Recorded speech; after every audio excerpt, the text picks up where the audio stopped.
No nosso episódio de hoje, da série Esquecimentos e Lembranças, nós vamos abordar com o pastor Dreyer um tema dolorido, mas o livro também cumpre essa função. Um tema bastante dolorido, pastor, que diz respeito aos imigrantes e os africanos, né? E eu começaria perguntando para o senhor como é que se dava essa circunstância, porque a gente sabe, o senhor do seu livro menciona que dentro da prática mercantilista havia uma espécie de escambo estranho, né?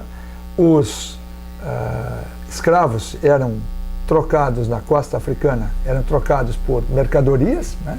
Manufaturados, eram depois trazidos para a colônia, para a América do Sul e particularmente o Brasil, que é o que mais nos interessa, em troca de matéria-prima, e essa matéria-prima era então levada para os centros de produção, centros desenvolvidos, para novos manufaturados, e aí esse triângulo vicioso criado, né? Macabro, né? Macabro. E a pergunta, passando um pouco assim dessa questão superficial, da detecção desse triângulo, quem vendia os negros? Né? Quem traficava os negros? Quem vendia na África? Quem era o comprador? A gente imagina quem seja, mas quem vendia os negros e quem traficava esses negros? Né? A escravidão, ela sempre fez parte da história humana, mas o trágico da escravidão dos últimos 500 anos foi que você transformou seres humanos em moeda. Os africanos que aportavam no Brasil eram chamados de peças. Vinham tantas peças de Guiné, tantas peças de Moçambique, tantas peças de Angola. Em alemão, Stück. O colono do interior de Montenegro, ele tem tantos Stück Vieh. Nós diríamos cabeças de gado, ele fala em peças de gado. E a peça é uma moeda, é um dinheiro. Então, no que você descrevia antes do comércio no Atlântico Meridional, né, ele é realmente feito à base da moeda chamada africano. Né. Inclusive, isso muda o mapa. Até 500 anos atrás, 550, a gente tem que dizer agora, no centro do mapa-mundi estava o Pacífico. Nós nem conseguimos imaginar isso, mas que nós crescemos tendo o Atlântico no centro do mapa-mundi. Tá? Mas o mapa-mundi só passa a ser o centro nos últimos 500 anos. Até lá, todas as migrações, você pensa dos asiatas vindo para as Américas, vão acontecer via as Ilhas Aleutas, ou através da Polinésia, não é? Por aqueles que vão chegar via Ilha da Páscoa, ao sul da América, e os outros pelas Aleutas ao hemisfério norte. Então, com essa triangulação das manufaturas sendo exportadas para a África, trocada por africanos, que vão produzir matéria-prima nas Américas, que depois vão ser levadas para a Europa, né? Então, é algo macabro e explica a riqueza da Europa. Porque a riqueza da Europa, que faz hoje de nações como a Inglaterra, a França, a Alemanha e a Península Ibérica, em boa parte se beneficiou disso também, mas transferiu os seus recursos logo para os ingleses, porque não produziam as manufaturas no continente. Isso foi a tragédia portuguesa, né, que só se reflete de todo quando Portugal vai perder as suas colônias. Então, quem faz a riqueza do europeu é o africano. Né? Então, isso é algo que tem que ser dito. E quem faz o tráfico é o próprio europeu. E o trágico é que no Atlântico Meridional, os principais comerciantes de escravos são aqueles para os quais não havia lugar na Europa, que são os cristãos novos. Pois é, José Gonçalves Salvador mostrou isso muito bem, ele mesmo descendente de cristãos novos, como são os cristãos novos os principais traficantes de escravos. Então, um povo que vinha de uma memória de escravidão no Egito, que contava isso para os filhos, vai viver do escravismo. E agora, mais trágico, para o nosso tema dos esquecimentos e lembranças ligados à imigração alemã, é que os alemães que estão vindo para cá estavam saindo do sistema da servidão. Pois é. Quer dizer, e nós temos casos aqui de descrição do Rio Grande do Sul em que negros forros, como era o termo técnico, compravam eles mesmos escravos. Né? Então, não há nem a solidariedade étnica. Impressionante, né?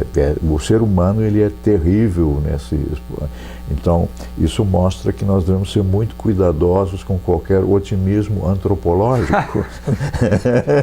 Já São Paulo dizia: desgraçado homem que sou, não faço o bem que eu quero, mas o mal que eu não quero, esse eu faço. Mas desculpe, você queria fazer uma colocação? As crianças não nos escutem, né, pastor? Pois é, talvez seria bom elas nos ouvirem, porque aí talvez, só a partir do instante em que eu sei que eu sou preconceituoso, que eu tenho conceitos prévios, é que eu sou capaz de ser menos preconceituoso. Né? Que eu preciso me domar permanentemente. Né? Mas chegando então aqui ao Rio Grande do Sul e aos vales do Sino, do Caí e do Taquari, nós não podemos esquecer que em 1824, né, nós temos 30 mil escravos no Rio Grande do Sul, né, e 60 mil pessoas livres, talvez. É uma das estimativas que aparecem para aí. Então, o imigrante que entra... Ou seja, aqui, mais ou menos 50% da população no Rio Grande do Sul era escravo. Quase isso. Né? Quase isso. Né? Então nós tivemos o terceiro maior contingente de escravos do Brasil. No Rio Grande do Sul? No Rio Grande do Sul. Nós só perdemos para o Rio de Janeiro e para Minas Gerais. Né?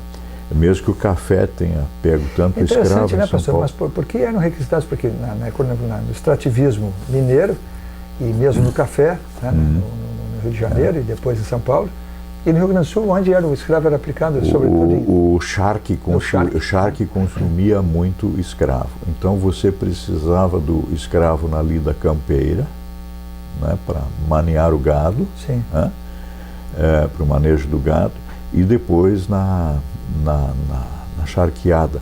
E ali nós temos muitos casos de câncer nos pés e nas mãos entre escravos produzidos pelo sal.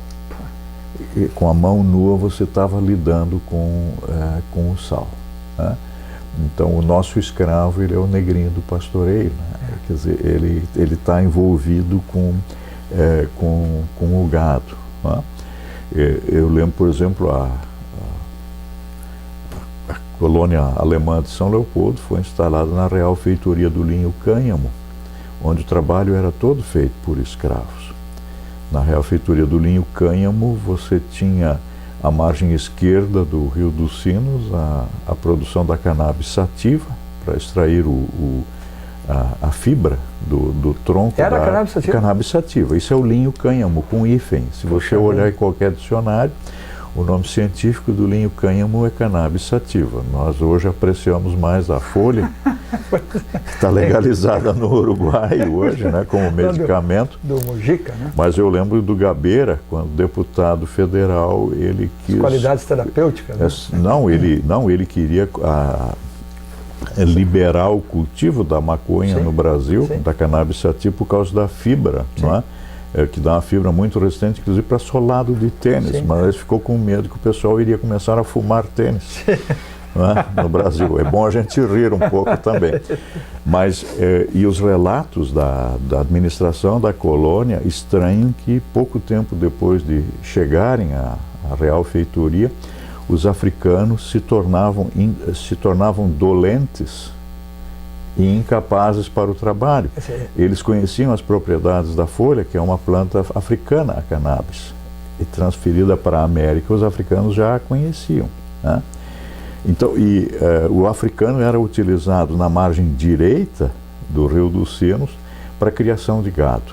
Por isso nós temos uma estância velha, a qual se chegava através de um portão, que dá o nome a duas localidades hoje. Né? Então, por que a carne ali? Porque era o alimento mais barato para a escravaria. Né? Então, quando o alemão chega ao Rio Grande do Sul, há 190 anos atrás, os relatos nos dão conta de que os escravos pertencentes à coroa, que atuavam na Real Feitoria, foram transferidos para a corte, porque eram propriedade da corte. Não obstante, 30 mil escravos não estavam reduzidos a São Leopoldo. Nós falamos antes da produção do charque, então sim, toda a região em torno de Pelotas tem uma presença africana muito grande, né?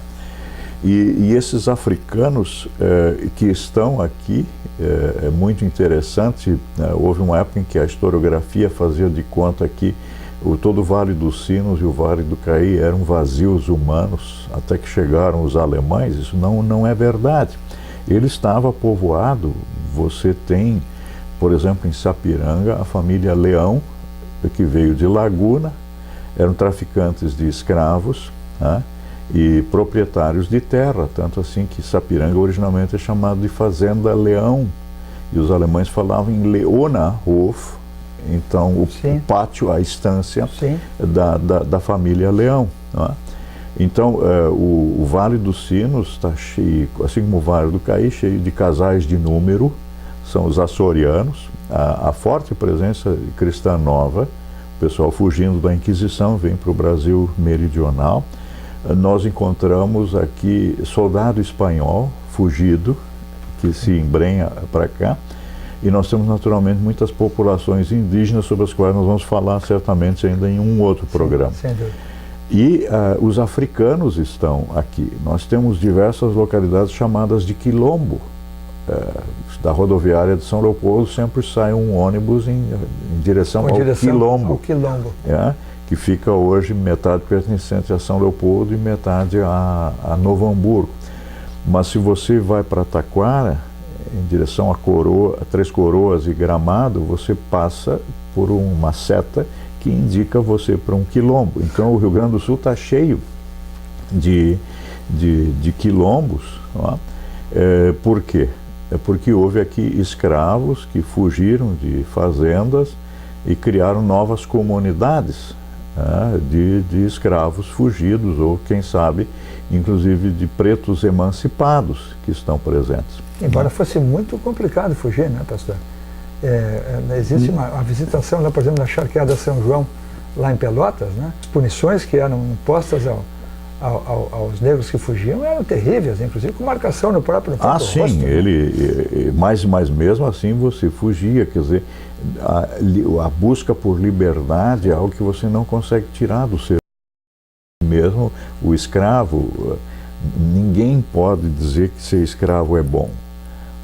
Vai se dizer, entre os alemães que tinham escravos, o escravo era melhor tratado. Era bem tratado. Nada disso, nós temos relatos que falam o contrário.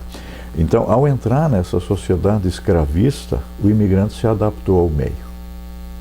Ele vai se adaptar pelas culturas que ele encontra, né? Saiu agora há 3 semanas um livro assinado por Paulo Roberto Stout Moreira e Miqueias Mügge, falando sobre escravos numa zona de imigração europeia, que fala da presença de escravos entre alemães no Rio Grande do Sul, né? E já logo cedo, em 1826, um alemão que quer se estabelecer em Rio Pardo se dirige ao presidente da província dizendo que ele é marceneiro e que ele melhor poderia se dedicar ao seu ofício de marceneiro caso o presidente da província lhe permitisse adquirir um escravo que fizesse o cultivo da sua lavoura. Poxa vida. Então, a documentação está... Ele quer um beneplácito oficial. Ele quer um beneplácito oficial. Você quer escravidão admitida? Então, o que se constata, esses 2 pesquisadores constataram, eu já tinha constatado isso antes, estudando os livros de registro de batismos, de óbitos e de casamentos, onde também aparecem o batismo de filhos de escravas, tá? Em geral, filho de pai desconhecido, mas o que pode ter sido o próprio senhor da escrava, que os comerciantes aqueles que em pouco tempo, os mais espertos entre os imigrantes que conseguem reunir os excedentes da produção colonial para colocar no mercado de Porto Alegre, que esses vão investir o seu capital adquirindo escravos, né? Então, assim, a família Blaut, que um sobrenome também conhecido no Vale do Caí, sem dúvida. Os Blaut, que estão estabelecidos originalmente entre Ivoti e dois irmãos, eles vão ter todo um plantel de escravos. Quer dizer, não podemos imaginar eles como proprietários, como os Teixeira da fazenda Parisi, com uma escravaria muito ampla, mas eles vão ter até 10 escravos por vezes, né? A família Bier em São Leopoldo, lembra das camisas Bier Ullmann em Porto Alegre, na Praça dos Bombeiros, né? Tem o edifício Bier Ullmann até hoje. A família Bier, existem fotografias de um escravo da família Bier que parava na Rua Independência, em São Leopoldo, vendendo doces aos transeuntes. Então a família produzia os doces que então eram vendidos aí. Então, mas o alemão, ele também é devedor ao escravo. Com o escravo ele aprende a fazer as primeiras casas de pau a pique, que era a técnica que ele não dominava da Europa, né? Mas nós hoje apreciamos o enxaimel como resquício da arquitetura alemã. Mas os primeiros casebres de imigrantes são trançados de taquara, preenchidos então com barro. Isso é técnica. Barro e esterco, né? Barro e esterco. Barro e esterco e pouco de vegetação também, né? Isso, que eles vão estar aprendendo, ou cobrir as suas casas com palha. Quer dizer, a diferença de construção do enxaimel que se vê na Alemanha para o Brasil, talvez a matéria-prima básica da senhor dizia taquara, a questão aí na Alemanha é mais madeira, né? Mais madeira, mas primeiro vai ser o casebre, que o caboclo ainda hoje consegue, só tapera, né? E o alemão vai aprender que no joelho dá para se moldar telhas. Que interessante. Né? Essa telha é canoa, né?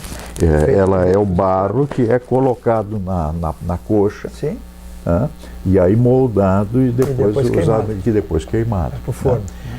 Então, nós temos, o trágico, Teixeira, é que muito tempo se negou que o alemão tivesse tido escravo. Não. Assim que foi possível, ele se adaptou ao sistema e comprou.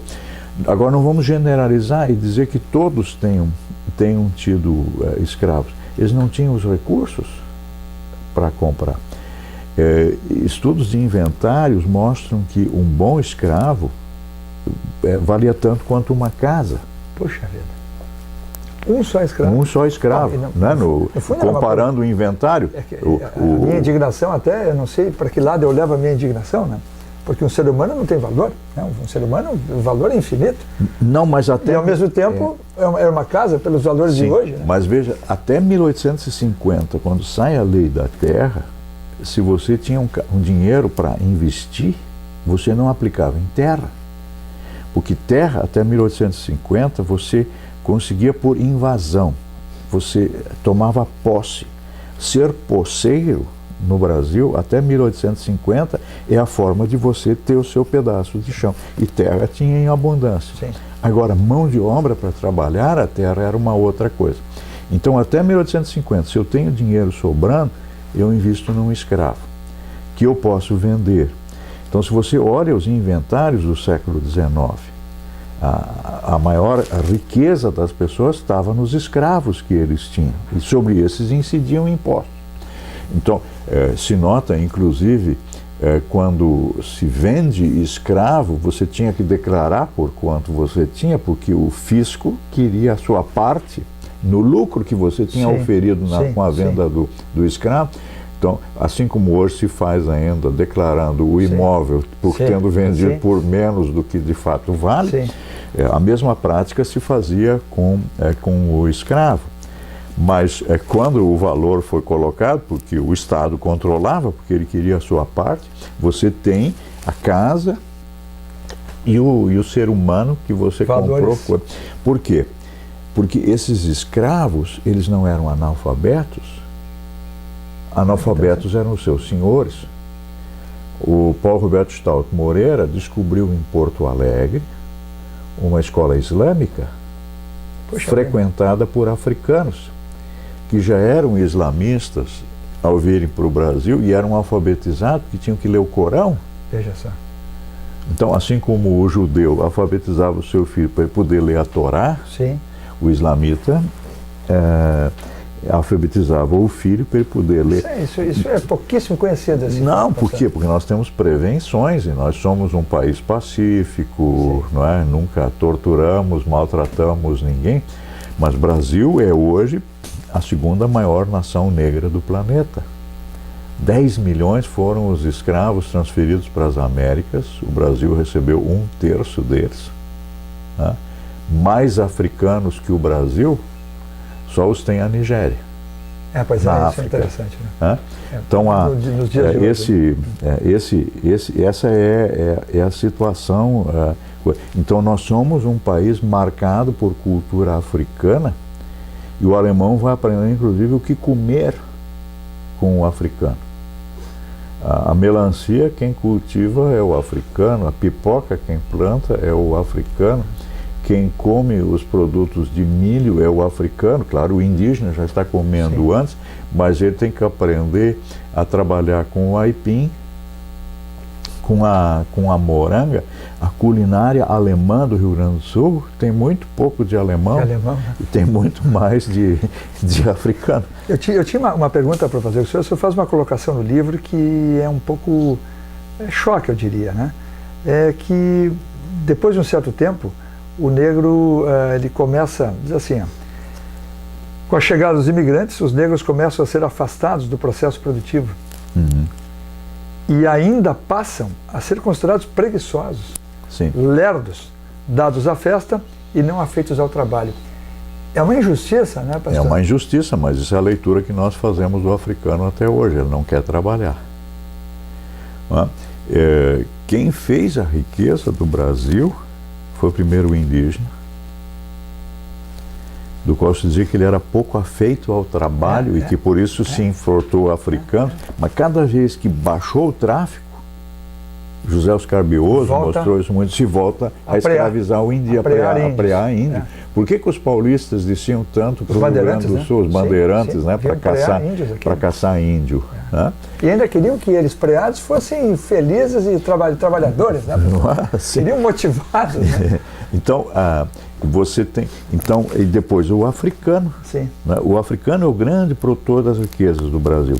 E quando, por pressão internacional, aquilo que você descrevia no início desse nosso programa, a manufatura sendo exportada para a África e trocada por africano que vem, vai produzir, não basta mais para o comércio internacional.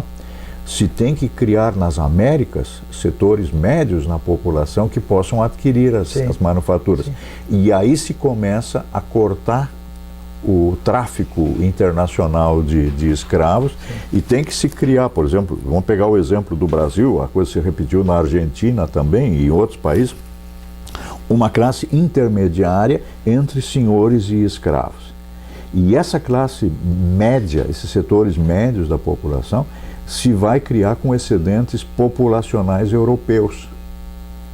Então, por isso eu digo, à medida que o negro agora vai ser tirado do processo produtivo, porque ele como peça passa a ser desinteressante, se bem que nós fomos o último país do planeta a abolir a escravidão, só em 1888, tá? Os boeres, os buren, inventaram isso depois na África do Sul, né?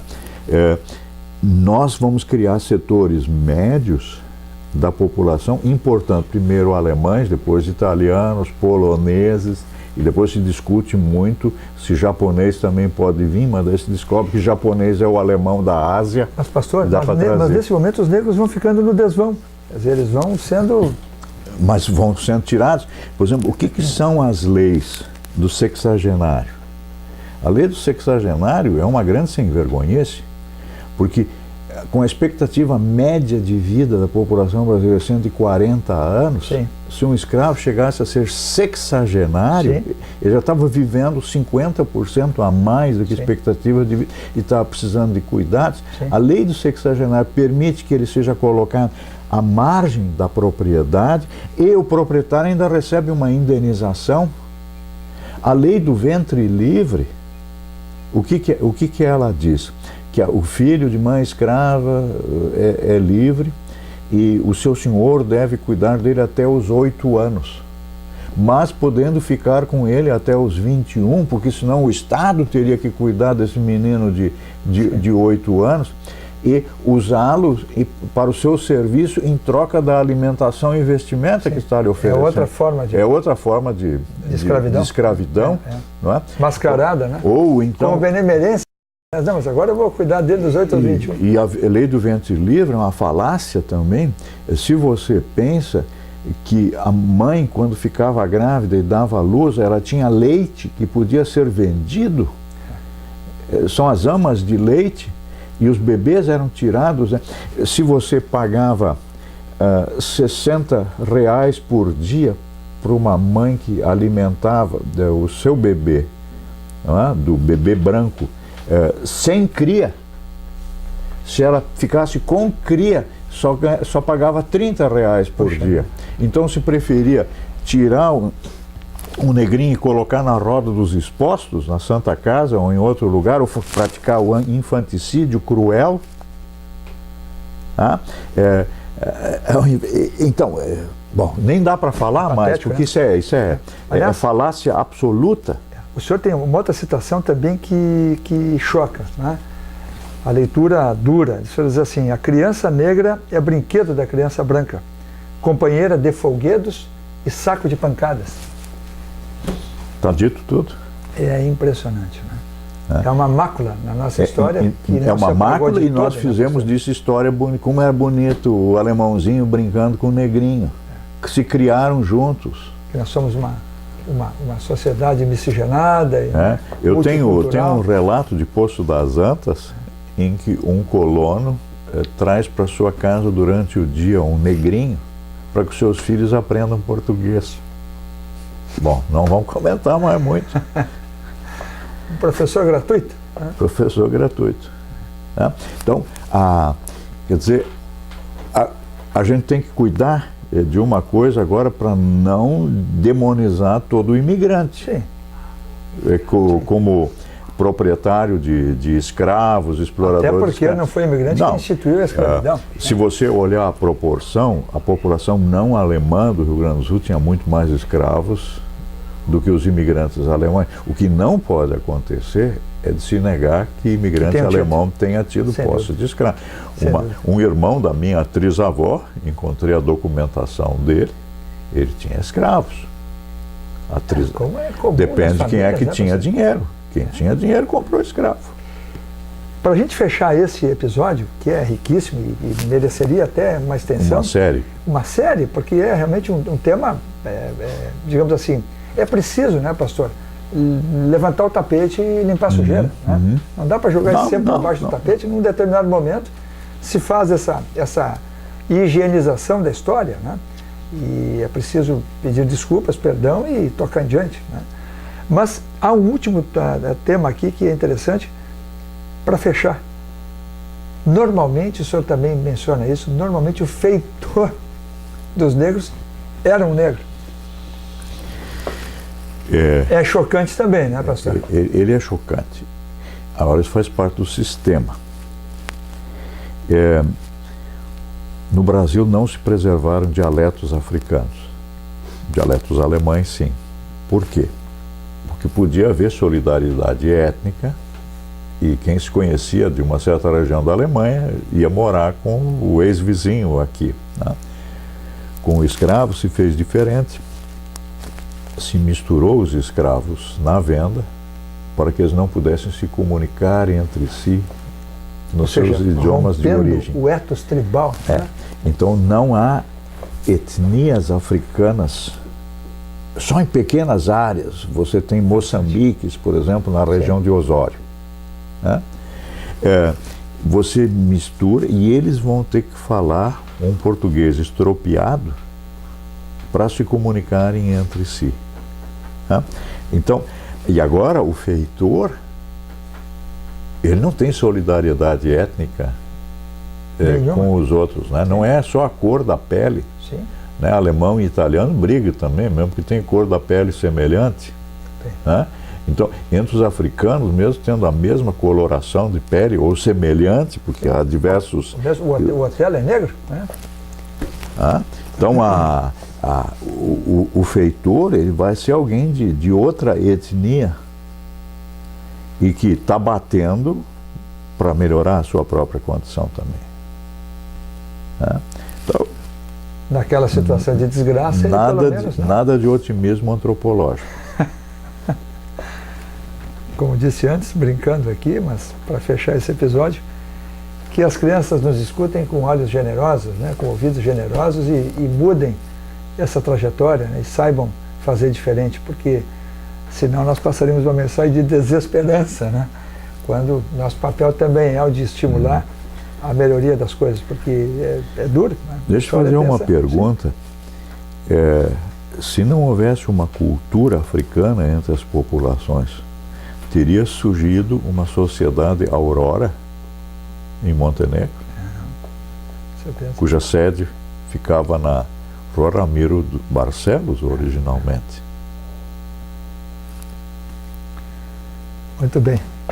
O episódio dos mais duros aqui, no próximo episódio nós vamos fazer uma espécie de contrapartida, não agora com os africanos, mas com os indígenas, né?